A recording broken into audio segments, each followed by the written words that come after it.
आज का चैप्टर जो हमारे आसपास के पदार्थ जो 9th क्लास का फर्स्ट चैप्टर है साइंस का।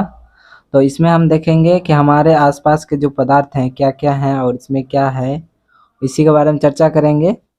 भारत के प्राचीनिक जो दार्शनिक ने पदार्थ के 5 मूल तत्व को वर्गीकृत किया था, जिसे हम पंच तत्व कहा जाता है। यानी कि भारत के जितने जो थे ना, हमारे पुराने जमाने के जो वैज्ञानिक थे, महर्षि थे, उन्होंने पदार्थ को 5 भाग में क्या कर दिए थे, वर्गीकृत किया था, यानी कि बांट दिए थे, जिसे हम क्या कहते हैं, पंच तत्व कहते थे। पंच तत्व क्या थे? वायु थे, पृथ्वी, अग्नि, जल, आकाश। ये पांचों क्या थे? इन्हीं को पांचों को क्या बोलते थे? पंच तत्व बोलते थे। ठीक है, आगे देखते हैं। इन्हीं पंच तत्वों से सभी वस्तुएं बनी होती थी। जितने भी अभी तक में जितने भी वस्तुएं आप देखते हैं, ये सभी किस चीज से बने होते हैं? इसी पांचों चीज से मिलकर बने होते हैं। तो इन्हीं पांचों पंच तत्वों से सभी वस्तुएं बनी है, चाहे वो निर्जीव हो या सजीव हो। हमारे आसपास जितने भी पदार्थ आपको दिख रहे हैं, सजीव या निर्जीव जितने भी हो, सभी किससे बने होते हैं? पंच तत्व से। पंच तत्व क्या है? वायु, पृथ्वी, अग्नि, जल, आकाश। ये सभी क्या है? पंच तत्व है। आधुनिक वैज्ञानिक जो मॉडल जमाने के जो है, हमारे अभी के वैज्ञानिकों ने पदार्थ को 2 प्रकार से मतलब वर्गीकृत किया, यानी कि 2 भाग में इसे बांट दिया। जो अभी के वैज्ञानिक है, उन्होंने पदार्थ को कितने भाग में? 2 भाग में इसे बांट दिया। जो पहला था रासायनिक गुण के आधार पर बांटा, और दूसरा भौतिक गुण पे, यानी भौतिक गुण और रासायनिक प्राकृतिक गुण। ये इन पदार्थ को इन 2 भागों में वर्गीकृत किया। ठीक है, आगे हम देखते हैं। जब हम चाय, कॉफी या नींबू पानी बनाते हैं, तो एक पदार्थ के कण दूसरे पदार्थ के रिक्त स्थानों में समावेशित हो जाते हैं। यानी कि जब हम नींबू और पानी को मिलाते हैं, तो एक दूसरे से क्या होते हैं? वो मिल जाते हैं। यानी कहीं न कहीं ये जो पदार्थ के रिक्त स्थान होते हैं, जब पानी और नींबू के मिक्स करते हैं, तो उसमें गैप रहता है। जो हमारा जो कुछ भी, जैसे मान लीजिए पानी का ये कण है और ये भी कण है, तो इसके बीच में जो खाली जगह है, इन नींबू डालने से इसमें क्या हो जाता है? मिल जाते हैं, समावेशित हो जाते हैं।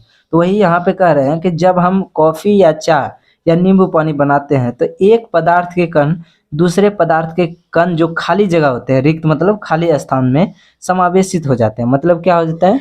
उसमें आ जाते हैं, समा जाते हैं।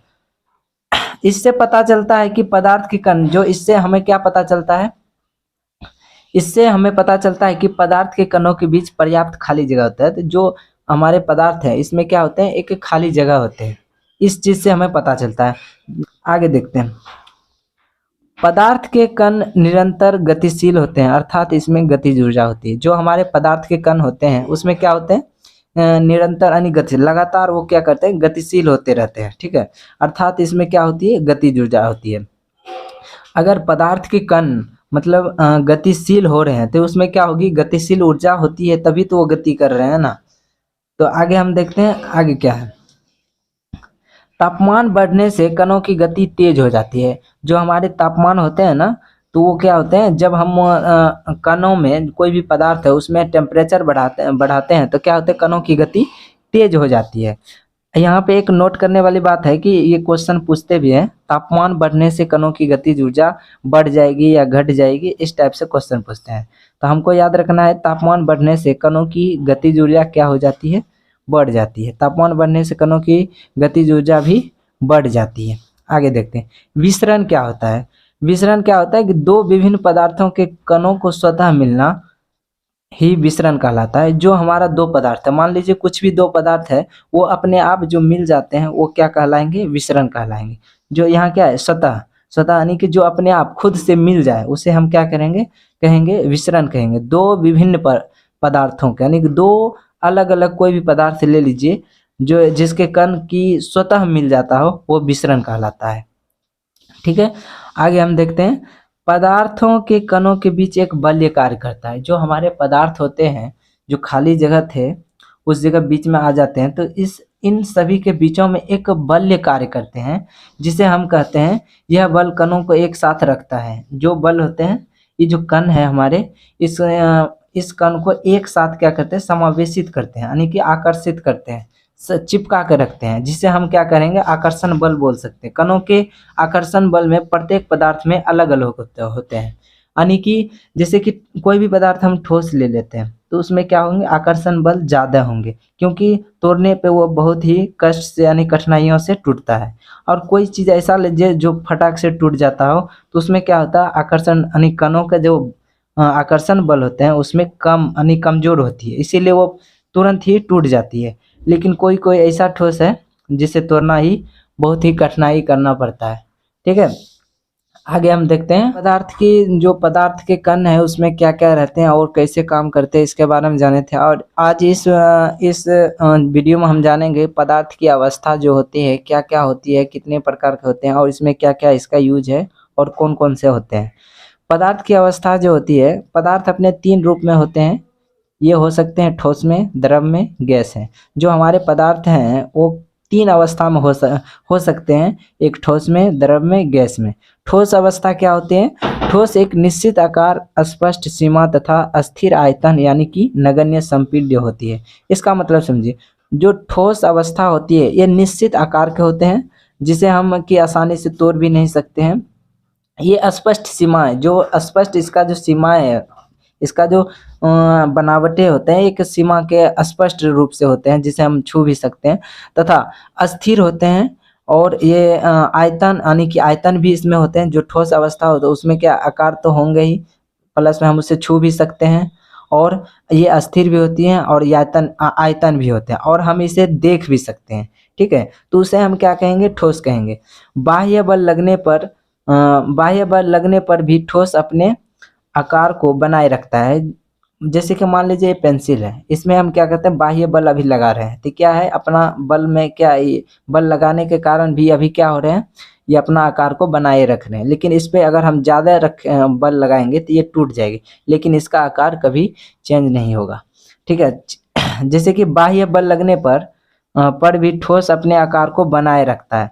बल लगने पर ठोस टूट सकते हैं लेकिन इनका आकार नहीं बदलता, इसीलिए ठोस दृढ़ होते हैं।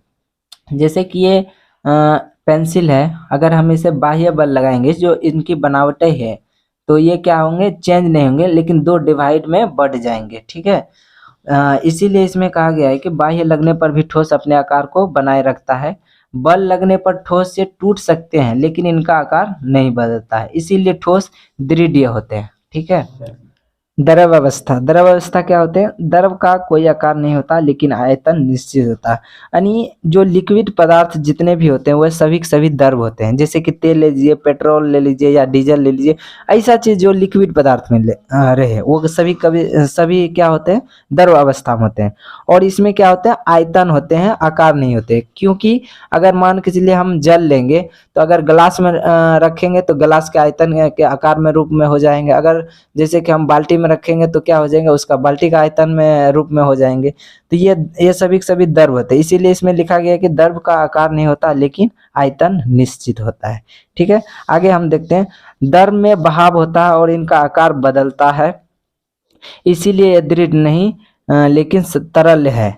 द्रवों में बहाव होता है, जितने भी हम जल या तेल देखते हैं वो एक तरह से लिक्विड फॉर्म में रहते हैं और वो क्या होते हैं, बहते हैं, तो इसीलिए उसमें क्या दिए हैं, बहाव होते हैं और इनका आकार बदलता रहता है।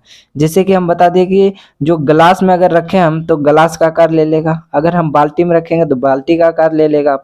तो ये क्या होते हैं, इनका आकार हमेशा बदलते रहता है और इसीलिए ये क्या होंगे, दृढ़ नहीं लेकिन तरल जरूर होंगे। ठीक है, आगे हम देखते हैं, सभी जीवधारी अपने जीवन में निर्वाह के लिए श्वास लेते हैं। जितने भी सजीव हैं वो सभी क्या होते हैं, अपने जीवन व्यतीत करने के लिए सांस लेते हैं। श्वास का मतलब सांस लेना।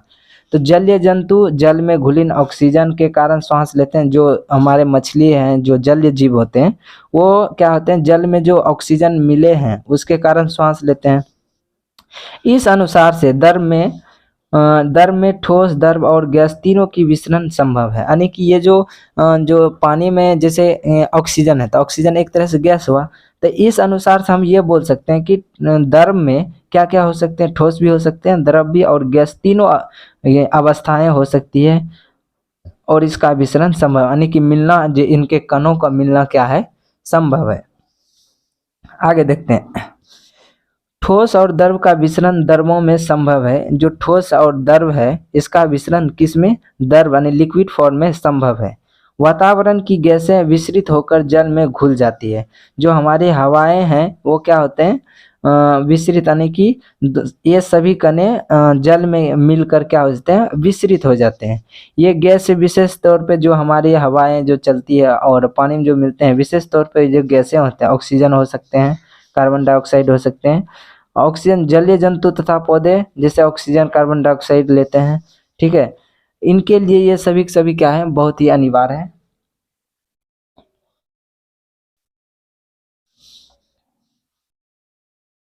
आज हम इस वीडियो में हम जानेंगे गैसीय अवस्था। गैसीय अवस्था जैसे पिछले वीडियो में हम ठोस अवस्था देखे थे, द्रव अवस्था देखे थे, अब इसमें हम देखेंगे गैसीय अवस्था क्या होता है।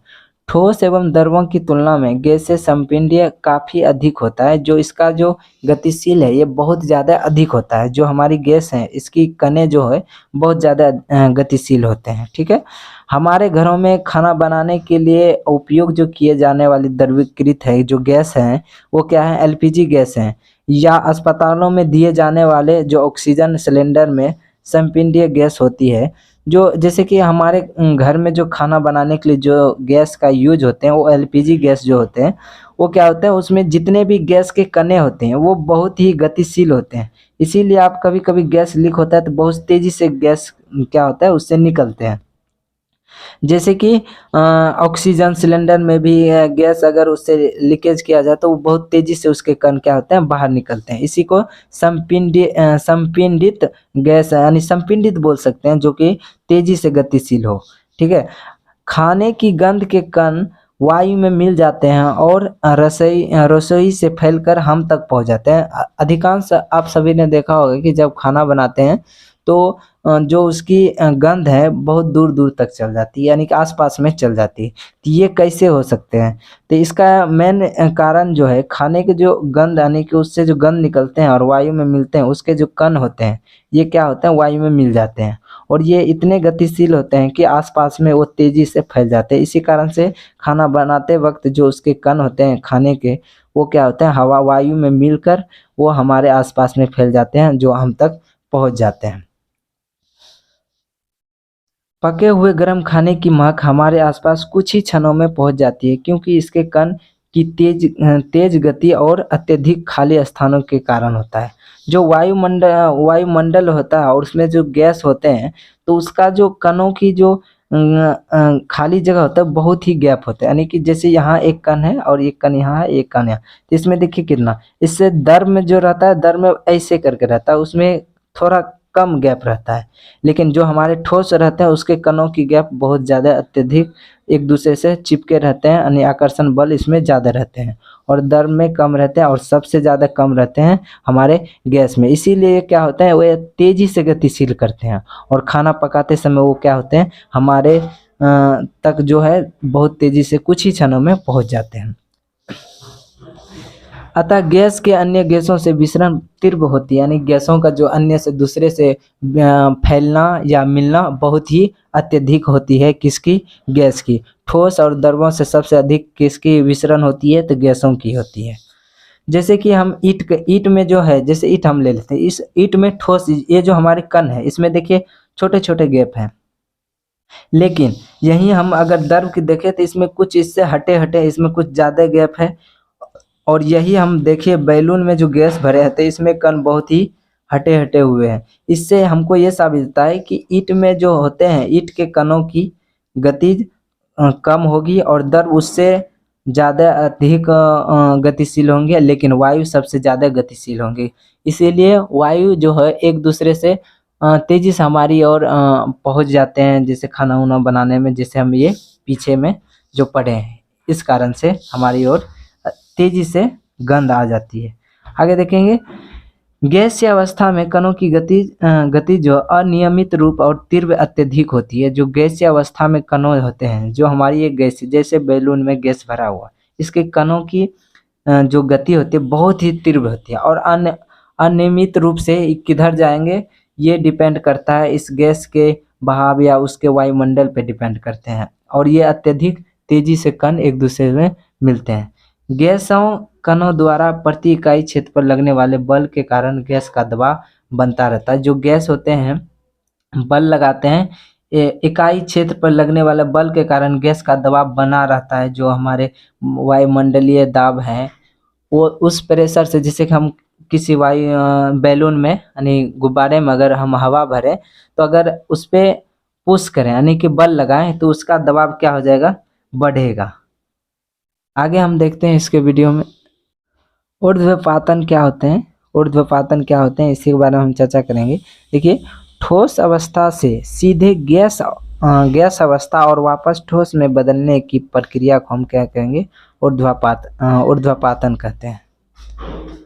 जैसे कि कोई वस्तु है जो ठोस अवस्था में, जैसे हम कपूर लेते हैं, ठोस अवस्था में रहते हैं, लेकिन जैसे इसमें अगर तापमान टेम्परेचर बढ़ाते हैं तो लिक्विड ना बन के ये डायरेक्ट गैस अवस्था में परिवर्तित हो जाते हैं। तो वो एक तरह से क्या हुआ, ऊर्ध्वपातन हुआ।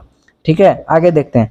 दाब के बढ़ने और तापमान घटने से गैस द्रव में परिवर्तन हो जाती है।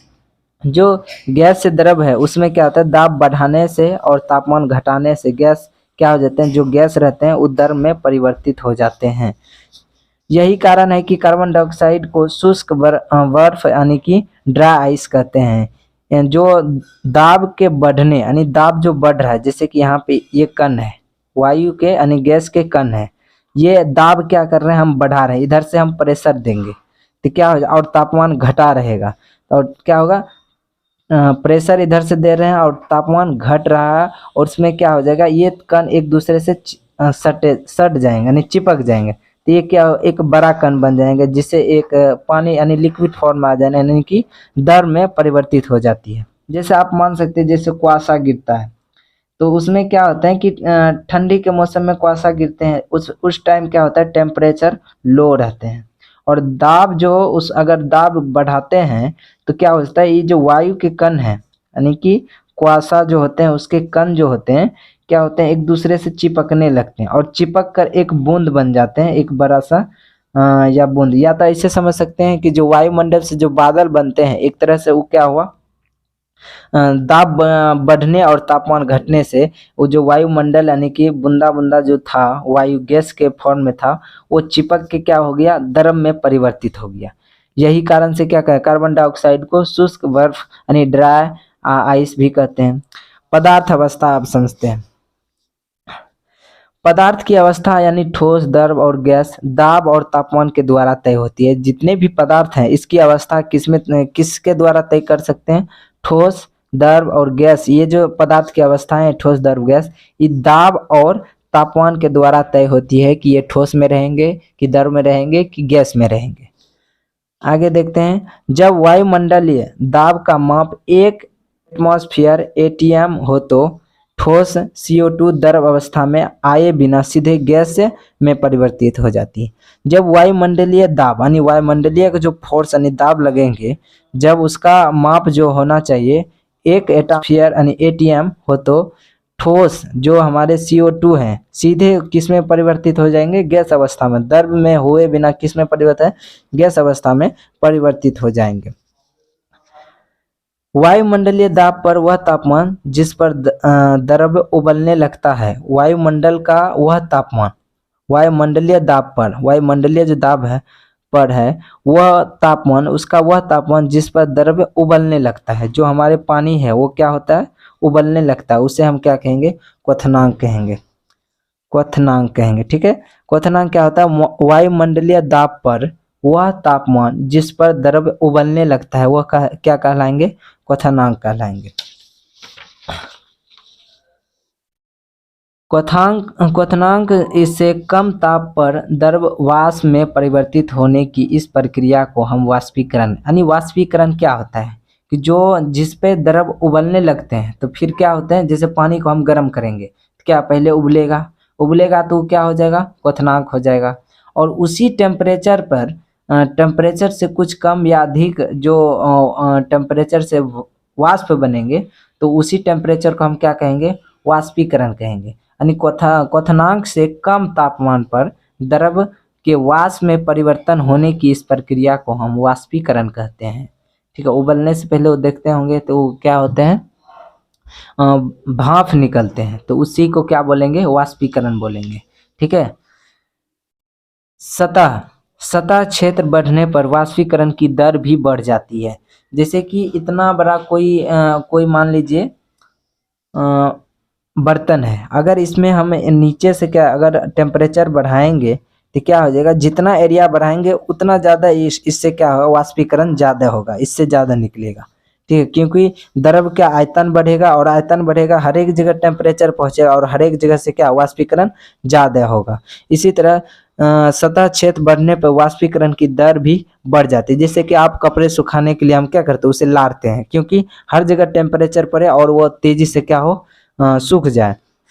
कपड़े सुखाने के लिए हम उन्हें फैला देते हैं, तो यही कारण है कि वो सतह बढ़ने से वाष्पीकरण भी की क्रिया भी क्या होती है, क्रिया दर बढ़ जाती है। इसी कारण कपड़े तेजी से जो लाते हैं तो हम फैला कर लाते हैं, ताकि उस पर सभी पर टेम्परेचर पड़े और तेजी से सूख जाए।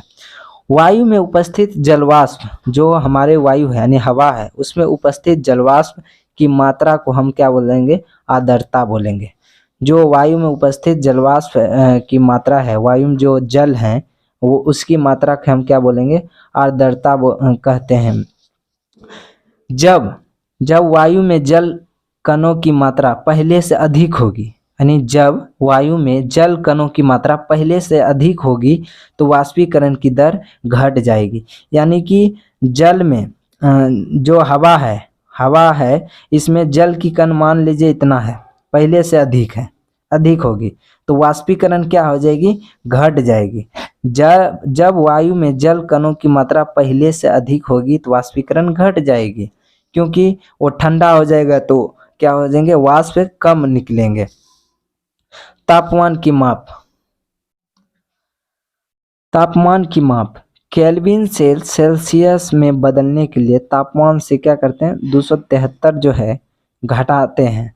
जैसे केल्विन है, जैसे 300 के है, 300 के को अगर सेल्सियस डिग्री में बदलना है तो हमको क्या करना होगा, 273 में क्या करेंगे, 300 को 273 में अगर घटा देते हैं तो ये मेरा डिग्री सेल्सियस में निकल जाता है। यानी देखिए केल्विन यानी केल्विन से सेल्सियस में बदलने के लिए तापमान जो मेरा टेम्परेचर है, केल्विन का जितना टेम्परेचर रहेगा उसमें क्या करेंगे, 273 घटा देंगे तो क्या किस में परिवर्तित हो जाएगा, डिग्री सेल्सियस में परिवर्तित हो। जैसे कि मान लीजिए 300 केल्विन है, 300 केल्विन टेम्परेचर है, इसको कहेगा डिग्री सेल्सियस में बदलने के लिए तो 300 माइनस 273 इसमें क्या कर दिए, घटा दिए तो कितना निकल गया, 27 डिग्री सेल्सियस में हो गया। यानी केल्विन से किस में बदल गया, सेल्सियस में। अगर यही चीज़ अगर पूछेगा सेल्सियस को केल्विन में बदलने के लिए तो उसमें क्या करेंगे, जोड़ देंगे, 273 क्या करेंगे, जोड़ देंगे। जैसे मान लीजिए 25 डिग्री सेल्सियस है, इसको केल्विन में बदलना है तो 25 प्लस 273 जो इधर है उसको जोड़ देंगे तो क्या हो जाएगा, केल्विन में परिवर्तित हो जाएगा। यही तापमान की माप है, यानी मापने की जो प्रक्रिया है यही है।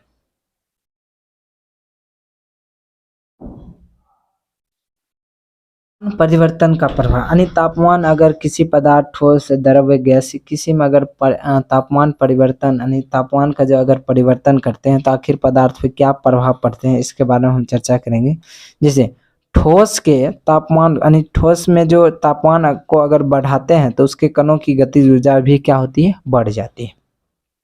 जो ठोस पदार्थ हैं जो भी, जैसे ये रेट है, अगर इसमें हम टेम्परेचर बढ़ाएंगे तो इसके कणों की ऊर्जा क्या हो जाएगी, बढ़ जाएगी।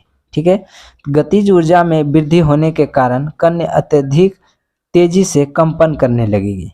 जो अगर हम किसी चीज़ में क्या करते हैं, तापमान बढ़ा देते हैं तो उसके कण जो होते हैं बहुत ही गतिशील होने लगते हैं और कंपन करने लगते हैं। तो इसीलिए बोल रहे हैं गतिज ऊर्जा में वृद्धि होने के कारण कण अत्यधिक तेजी से कंपन करने लगती है। आगे देखते हैं,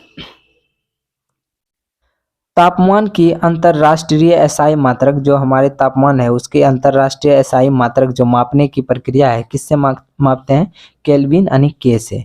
और 0 डिग्री सेल्सियस बराबर 273.16 के होता है। जो केल्विन होता है 0 डिग्री सेल्सियस बराबर कितने के बराबर होता है, 273.16 के होता है। तापमान पर, जो हमारे तापमान पर ठोस पिघल कर द्रव बन जाता है, वह इसका गलनांक कहलाता है। जो तापमान होता है, जो भी टेम्परेचर है, तो वो क्या होंगे, ठोस से पिघलकर द्रव बन जाएंगे, तो वह उसका क्या कहलाएंगे, गलनांक। यानी पूछेंगे गलनांक क्या है, तो वैसे पदार्थ वैसे तापमान पर जब ठोस अवस्था से द्रव अवस्था में बन जाती है तो उसका क्या कहलाएगा, गलनांक कहलाएगा। बर्फ का गलनांक कितना होता है, 273.16 के होता है, यानी कि क्या हो जाएंगे, ठोस हो जाएगा। अगर 0 डिग्री सेल्सियस में अगर देंगे तो द्रव से क्या हो जाएंगे, ठोस अवस्था में परिवर्तित हो जाएंगे।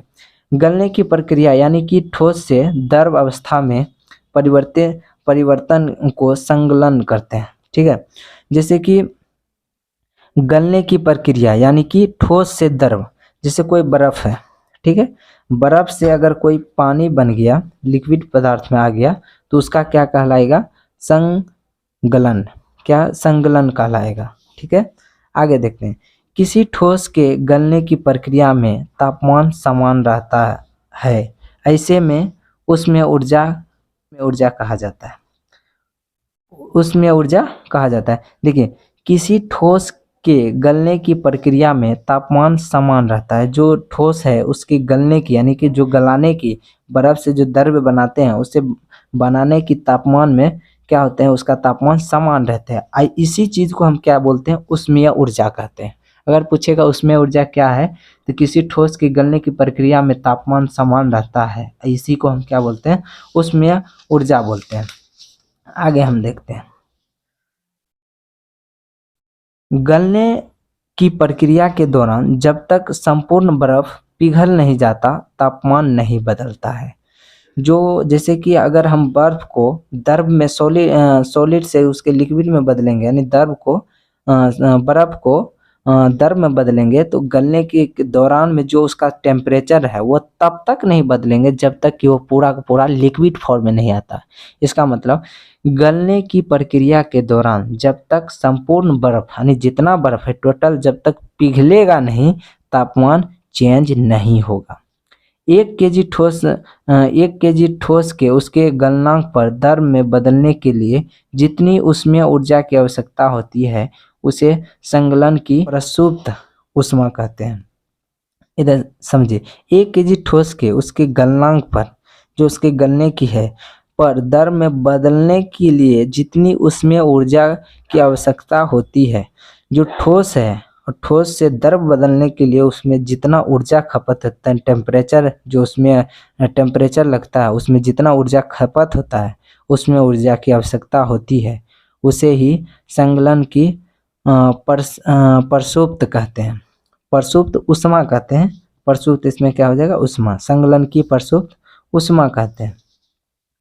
जल में ऊष्मीय ऊर्जा देते ही तो कण अत्यधिक तेजी से क्या होते हैं, गति करने। जो जल है हमारे, उसमें अगर वो टेम्परेचर बढ़ाएंगे यानी उसमें ऊर्जा देंगे तो उसके कण क्या हो जाएंगे, अत्यधिक तेजी से गति करने लगते हैं।